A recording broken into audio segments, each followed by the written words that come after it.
I'm Carol Angela Davis. Thank you so much for joining me. This is your reality news check for Tuesday, July 26, 2011. I begin with the headlines. The debt ceiling watch, as you know, it continues. Plus, we have the story of the gay-looking straight man who was rejected for being gay, except he's not, if you can believe that. Also today, we have the story of the cop, the school bus driver, and the child prostitution ring. Oh, yeah. We'll tell you about it. Plus, the wealth gap in the United States will surprise you with some families now having zero wealth. Okay? Don't raise taxes on the rich, though. Plus, we also have news for you of the oil companies, their enormous profits, and, of course, their corporate welfare that allows them to have the profits, although they're against welfare, okay? Plus, we have also the news for you of George Soros. He takes a pass, plus China and the fake Apple stores. And then finally today, the 10 states most devastated by the financial crisis.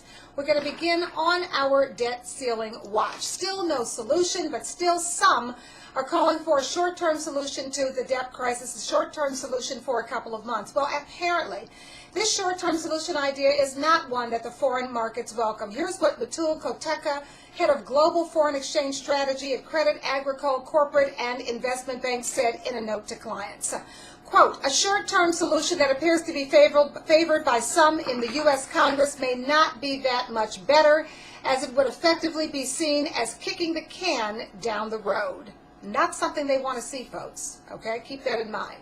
Also today, the wealth gap in the United States has grown wider in the wake of the Great Recession/Depression. That is the word from the Pew Research Center. No one is doing well, but a recent study shows that Black and Hispanic American households are faring much worse than their white counterparts. So that is according to a study published just this week.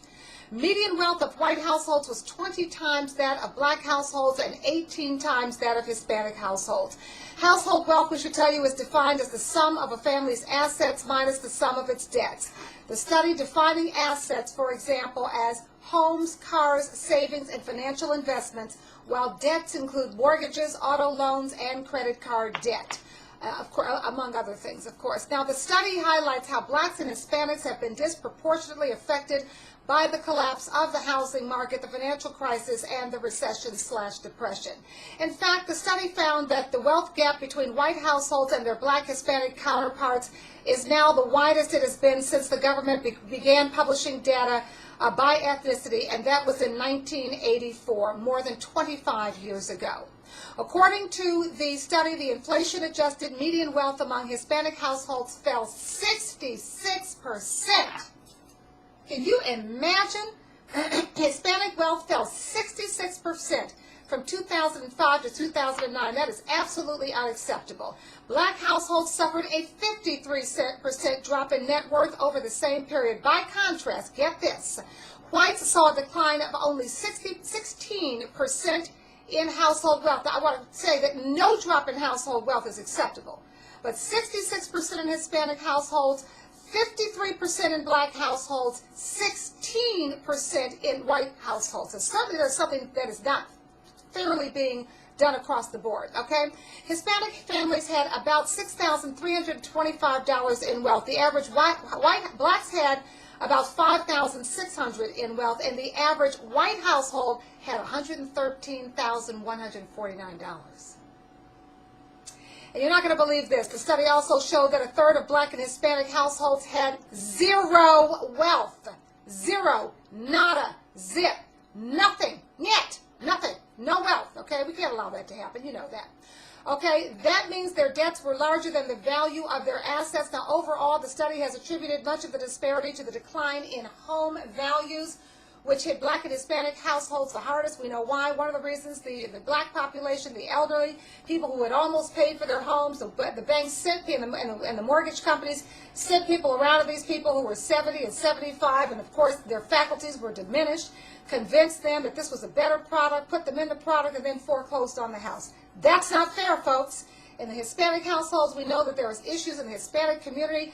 No matter, I don't care what you feel about immigration, there are issues in the community with language. People were sent into those communities to put those people in a similar position. They lost their houses, and I don't care what your thoughts are on illegality or legality or immigration status. No matter how you paint it, stealing a person's home is wrong.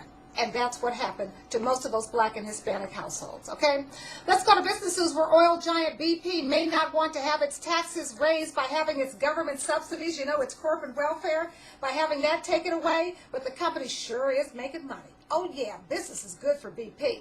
BP announced profits of $5.3 billion, okay, just a year after that Deepwater Horizon disaster left it facing heavy losses there down in the Gulf Coast. And get this, despite a slump in production, BP said rising oil prices had helped it record a second quarter replacement cost profit of $309 billion.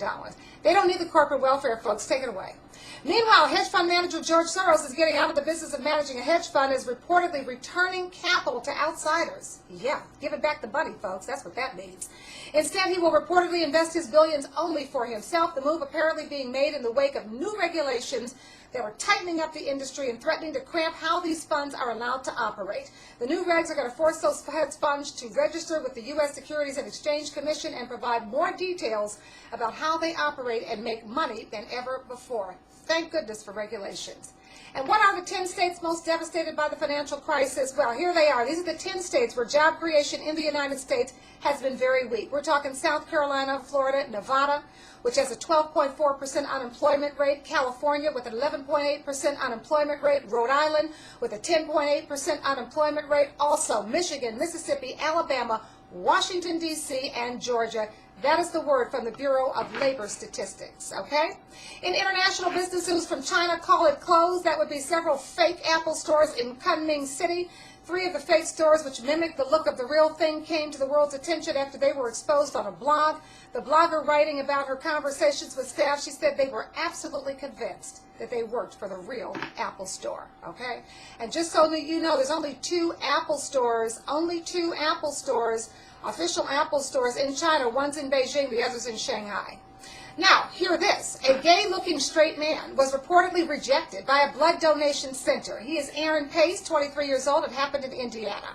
He's planning to sue for sexual orientation discrimination. Apparently, Pace wanted to donate blood and bio-blood components in Gary, but was rejected by the staff, who told him he was ineligible to give blood because he was gay. Only problem is he's not gay. Okay, he does have an effeminate voice, and he believes that's part of why he was turned down. Blood donations by gay men have been banned under the FDA administration rules since 1983. Of course, that's when panic over the outbreak of, at that time, the deadly new disease at that time, 1983, called AIDS, was raging. Okay, what do you think about that?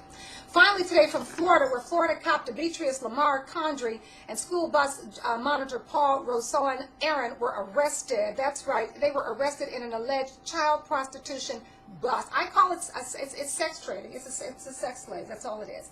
Sex trafficking. Police say they were arrested for forcing 2 teenage girls into sexual servitude.